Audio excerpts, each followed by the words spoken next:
nga yung damitan naming mag-ina. Kaya naman bumili ako ng bagong cabinet na pang-aesthetic. Napakatagal ko pa namang binuo, masisira lang pala agad. Shoot, Mare, napakabigat talaga ng kamay ko. Hindi ako pwedeng kumilos na walang nasisirang gamit. Pahinga muna sa pag-inom kaya magpapakananay muna ako. Gawaing bahay naman ang aatupagin ko. Kasalukuyan akong naglalaba pero wala nang mapaglagyan yung mga damit namin. Ewan ko ba, Mare, napagkadaming damit. Dati yata kaming ahas. Mabuti na nga lang at dumating na yung order ko. Medyo pahirapan lang dahil kailangan pang buuin. Pero nag-grade 2 naman ako kaya sisiw lang yan. Ang mahalaga naman hindi Chinese ang instruction. Mag-aamok talaga ako kung nagkataon. Kakailanganin ko pa kasing mag-aral ng Chinese bago makabuo ng cabinet. Kahit pahihirapan ko nga yung sarili ko sa pagbuo, binili ko pa rin. Maganda naman kasi, Mare, pang aesthetic. Pero wag kang magpapakabog dahil mas maganda ka pa rin. Yun nga lang, hindi ka tinatrato ng tama. Bakit ka ba kasi nagtsatsaga? Dati ka bang syunga? Pero okay lang yan, Mare, dahil at least dalawa na tayo. Inuuna ko nga muna yung mga drawer dahil mas mabilis gawin. Akala ko lang pala yun dahil hindi ako makabuo-buo. Mabuti na lang talaga at tinulungan ako ng nanay ko. Hindi naman makaka-anim na anak yan kung hindi marunong bumuo. Natapos na nga namin kaya lalagyan ko naman ng hawakan. Abay dito palang, Mare, nagamit ko na yung 10% ng lakas ko. Wala pa ako sa kalahati pero nauubos na yung pasensya ko. Nakakapagod pala to, parang ibig kong maningil ng labor sa pinagbilan ko.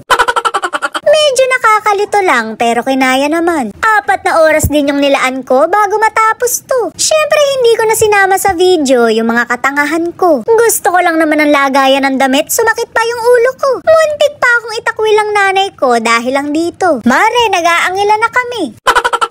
Eri na nga yung kinalabasan at worth it naman. Mga damit ng bebe ko yung ilalagay ko dito para sama-sama na lang. Sa mga damit ko palang kasi, Mare, puno na yun dati. Pero bakit kapag aalis ako, wala akong mapiling isusuot? Napakaraming pamimilian pero walang mapagdesisyonan. Nainip na lang talaga yung mga kainuman ko sa kahahantay sa akin.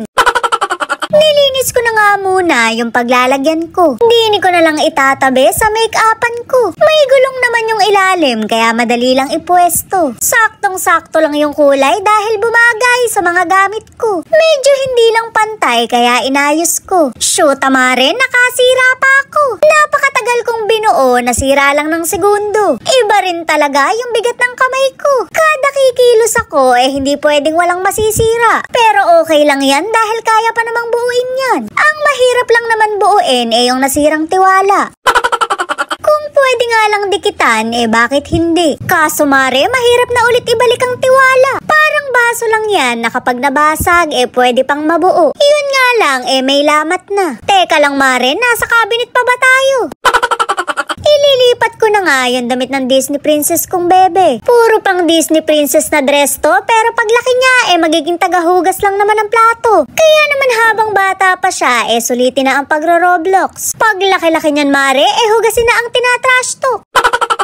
Isa pa yun, Mare, napakaraming damit, pero pantulog ang paboritong isuot. Mahabang utuan muna bago magsuot ng dress. Minsan ngay wala na akong energy mang uto, kaya sino-shortcut ko na lang. Humawa ka lang ng hanger, magiging masunurin na yan.